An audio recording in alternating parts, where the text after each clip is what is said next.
Right now, while you're watching this, somewhere a government might be stealing your data.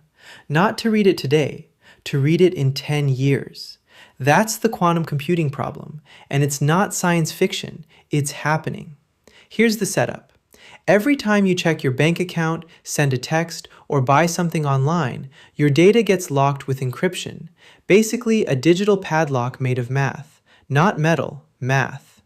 The most common padlock is called RSA. It works by multiplying two enormous prime numbers together to create an even bigger number.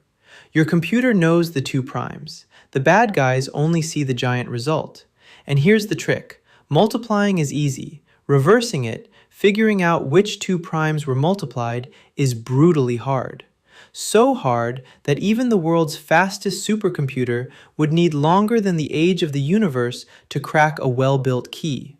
That's the whole foundation of internet security. Not that it's unbreakable, just that breaking it takes forever.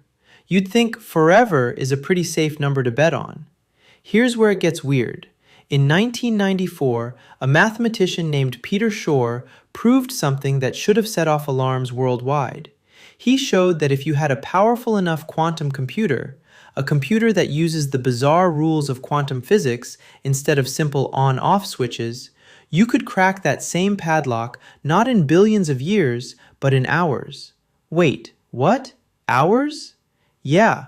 Shor's algorithm doesn't brute force the problem. It sidesteps it entirely, using quantum weirdness to explore many possible answers at once instead of one at a time.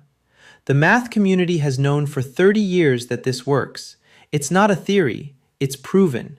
So why hasn't the internet already collapsed?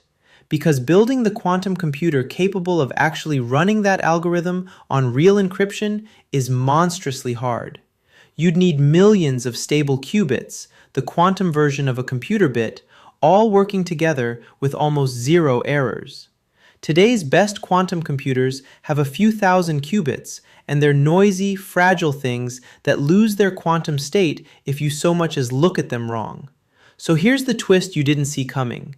The danger isn't that quantum computers can break the internet today. The danger is that someone doesn't need to wait until they can. This is called harvest now, decrypt later.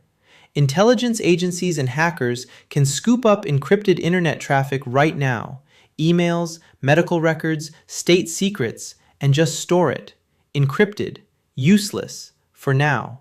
They're betting that in 10 or 20 years, a quantum computer will exist that can crack it open like a stale walnut, and whatever's inside will still be worth reading.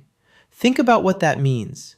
Your data today isn't just protected against today's threats, it has to survive threats that don't exist yet. That's a genuinely strange problem. Most security is about outrunning current attackers. This is about outrunning attackers from the future.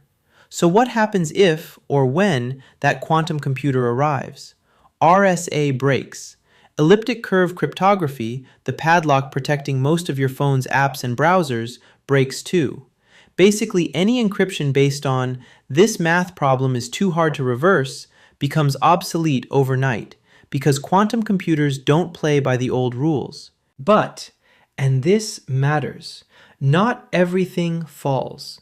Symmetric encryption, the kind that scrambles the actual content of your messages using a shared secret key, holds up much better. Quantum computers only give attackers a modest boost against it, roughly cutting the effective strength of the key in half. The fix is almost embarrassingly simple. Use a longer key. Problem solved. So the real emergency isn't all of encryption. It's specifically the padlocks used to safely exchange keys and verify identities in the first place. The front door, not the walls of the house. And here's the part almost nobody talks about. This isn't a future problem being ignored. It's already being fixed.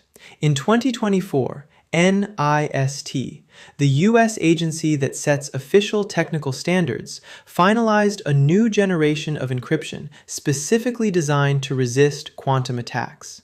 It's called post-quantum cryptography, and unlike RSA, it's built on math problems that even a quantum computer can't shortcut. Companies like Google, Apple, Signal, and Cloudflare have already started quietly rolling these new locks into their products. Some of your traffic today might already be protected by them without you knowing it. So why does any of this matter to you, specifically right now? Because this migration is a race against a deadline nobody can see.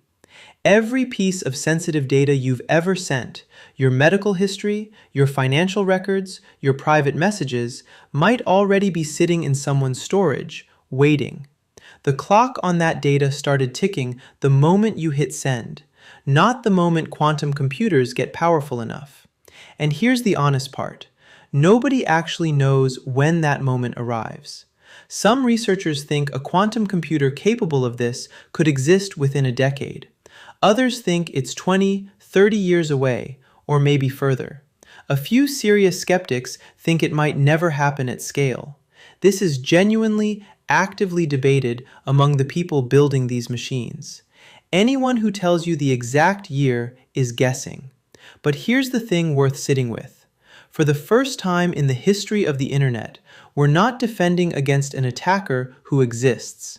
We're defending against one who might exist someday. And we're doing it by upgrading the locks on doors that, as far as we know, haven't been broken into yet. So the next time you send something private online, ask yourself, not who can read this today. Ask who might be saving it, quietly, for later.